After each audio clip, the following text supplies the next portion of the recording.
औरंगा जलाशय परियोजना के बारे में हम पूर्ण जानकारी देने का हम आप सभी को विश्वास दिलाते हैं। हम सभी दर्शकों को राम राम, सभी को जोहार, नमस्ते। औरंगा जलाशय परियोजना जो 1974 में प्रारंभ हुआ था और सरकार द्वारा प्रायोजित कार्यक्रम में था, और सरकार के जो डीपीआर था उसके अनुसार जो घटनाएं क्रम हम बताए हैं, कैसे कैसे उसमें सरकार द्वारा कार्यक्रम किया जा रहा था, और उन घटनाओं पर हम विशेष पिछले वीडियो में हम आपको बताए हैं कि क्या क्या घटनाक्रम हुआ है। उसी आधार पर हम अगले भाग 7 में हम लेकर आए हैं औरंगा जलाशय परियोजना के बारे में। आप देखिए, और आपको अच्छा लगे वीडियो तो ज़रूर लाइक करें, सब्सक्राइब करें, कमेंट करें ज़रूर, ताकि जब आप कमेंट करते हैं तो हमें लगता है कि शायद हमें कोई पूछा है और मैं उसको जवाब देने के लिए तत्पर रहता हूँ। मैं जवाब दिया हूँ, और अगर आपको अच्छा लगे तो ज़रूर लाइक कीजिएगा। और अब हम चलते हैं आगे। औरंगा जलाशय परियोजना में भाग 7 में हम बताएंगे कि औरंगा जलाशय परियोजना जब सरकार के जो डीपीआर है उसके अनुसार जो डूब क्षेत्र थे, डूब क्षेत्र के क्या क्या समस्या होता, उस चीज को, उस विषय वस्तु को हम चिन्हित कर करके आपके सामने प्रस्तुत करेंगे, जो हमारे औरंगा डूब क्षेत्र में जो आ रहे थे। सबसे पहले हम बांध का फिगर बताते हैं, जो आप सबों को पहले ही बताए थे।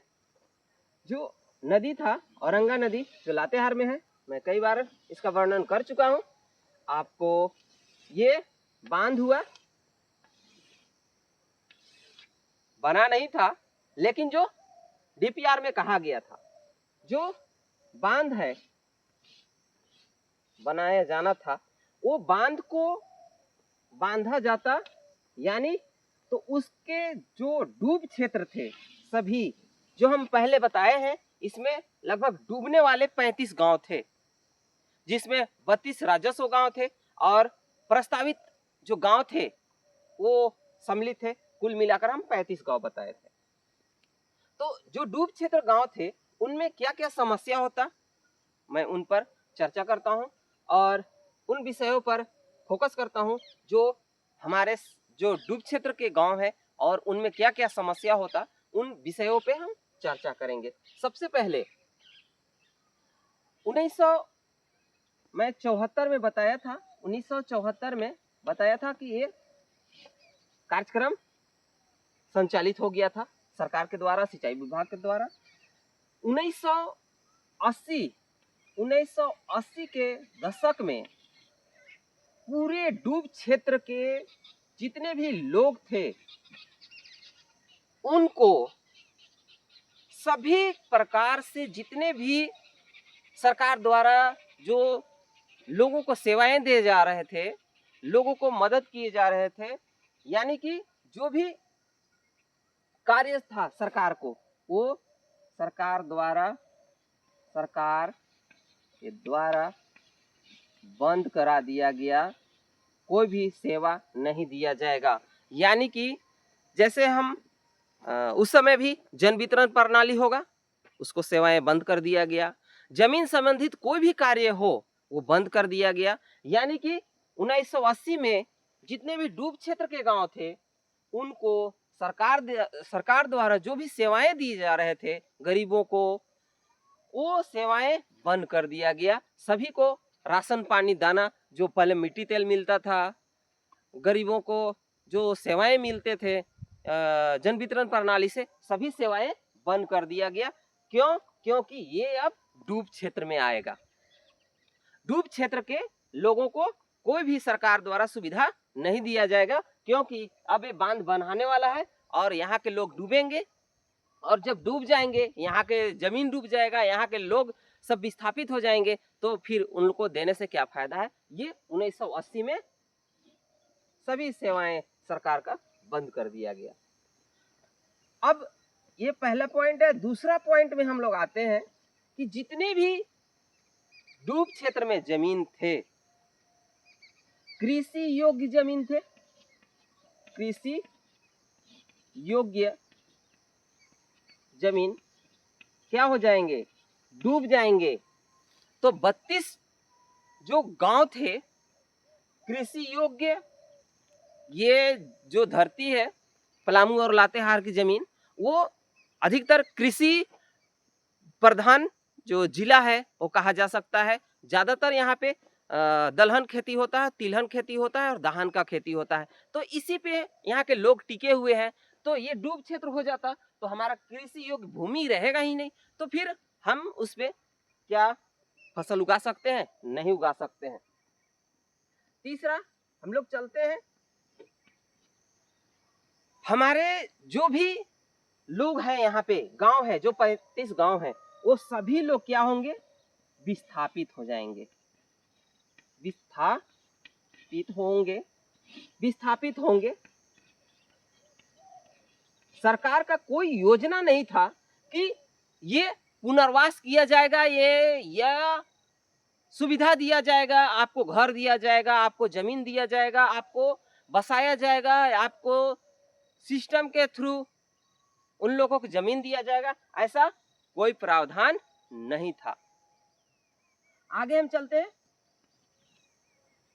यहाँ पे जितने भी लोग, सारे लोग हैं, क्या उनके बच्चे विद्यालय में पढ़ते होंगे कि नहीं होंगे? तो सभी बच्चों का क्या होगा, शिक्षा अवरुद्ध होगा, यानी कि शिक्षा पर रोक लगेगा। यहाँ पे जितने भी डूब क्षेत्र हैं गांव, उनको शिक्षा पर रोक लग जाएगा। ये हमारे समस्या था। ये जो सरकार के जो प्लान था, इस पर जो आपको फोकस कर रहे हैं, ये सभी समस्याओं से घिरे हुए थे ये डूब क्षेत्र के लोग। हम आगे चलते हैं अगला पॉइंट पे। हम जो समस्या से जूझते, हम जानते कि ये समस्या हो रहा है, तो हम उसके लिए सरकार से ही लड़ाई करेंगे, धरना प्रदर्शन करेंगे, आंदोलन करेंगे, जो भी करेंगे। गंगा जलाशय परियोजना में ये जो समस्या हम बताए, हमारे जो 4 पॉइंट हम बताए क्या क्या होता, इसके बाद जो हमारे गांव में सिंचाई की व्यवस्था है, कुआं है, छोटा तालाब है, ये सारे जो बांध बनने का जो इसके बाद की प्रक्रिया है, बांध जब बन जाता तो हमारा जितने भी तालाब कुआं है, तालाब कुआं जितने भी संसाधन थे हमारे, तो क्या वो नष्ट हो जाते। क्या होता, वो नष्ट हो जाता, क्योंकि जो भी हमारे तालाब है, आहर है, नहर है, छोटे छोटे जो गांव में हम लोग बनाते हैं, वो हमारा क्या हो जाता, वो नष्ट हो जाता। इसके बाद हमारा जो यहाँ 74 में प्रारंभ होने के बाद कर रहा था, हम लोग ये बताए कि 74 में ये प्लान था सरकार को। एक और था जो सरकार का समस्या था कि इस क्षेत्र से रेलवे लाइन गुजरता है, रेलवे लाइन गुजरता है, तो इसका भी नुकसान होता। रेलवे का नुकसान, रेलवे लाइन का नुकसान होता। ये जो हमारी समस्या है, हम डूब क्षेत्र वाले को वो समस्या हम बता रहे हैं। अगला समस्या हम बता रहे हैं कि जितने भी डूब क्षेत्र थे और डूब क्षेत्र के जो गांव है, उसमें बेतला नेशनल पार्क भी आता है। तो बेतला नेशनल पार्क का भी जमीन क्या होता, इस डैम के जद में आ जाता, और औरंगा जो डैम है अगर बन जाता तो वो बेतला नेशनल पार्क का भी जमीन क्या होता, डूब क्षेत्र में आता। ये बेतला का जमीन भी डूब क्षेत्र में आ जाता, डूब में आ जाता। तो ये हमारे समस्या थे जो बांध बनने का सपना सरकार देखा था और उस सपने में हम कहीं न कहीं ये प्रभावित हो रहे थे। प्रमुख समस्याएं थे जो हम विस्थापन को लेकर बातचीत कर रहे थे। तो मेन एक और पॉइंट है जो हम बताएं, यहाँ अगला पॉइंट है जो सबसे ज्यादा यहाँ पे जो 35 गांव हैं उसमें सबसे ज्यादा आदिम जनजाति,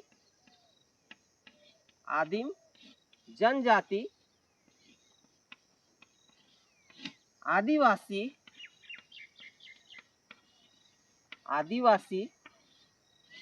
दलित,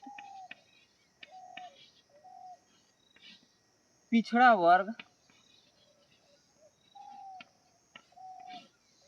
वर्ग के ज्यादातर लोग हैं।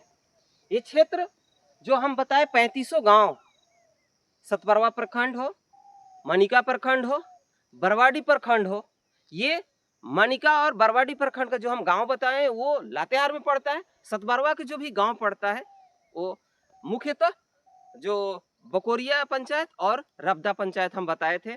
तो ये जो 35 गांव हैं डूब क्षेत्र में जो आ रहे थे, तो ज्यादातर आदिम जनजाति के लोग हैं, आदिवासी हैं, दलित हैं और पिछड़ा वर्ग है, और सभी ये विस्थापन के ओर बढ़ रहे थे। इसीलिए ये भाग 7 में हम आप सबों को हम बता रहे हैं कि क्या क्या समस्या होता डूब क्षेत्र में। और सरकार का जो विभाग का कहना था कि हम जब डैम बनाएंगे ना, तो ये डैम का बांध मिनिमम 100 साल तक टिकेगा। 100 साल उसका वैल्यू रखा था कि ये टिका रहेगा।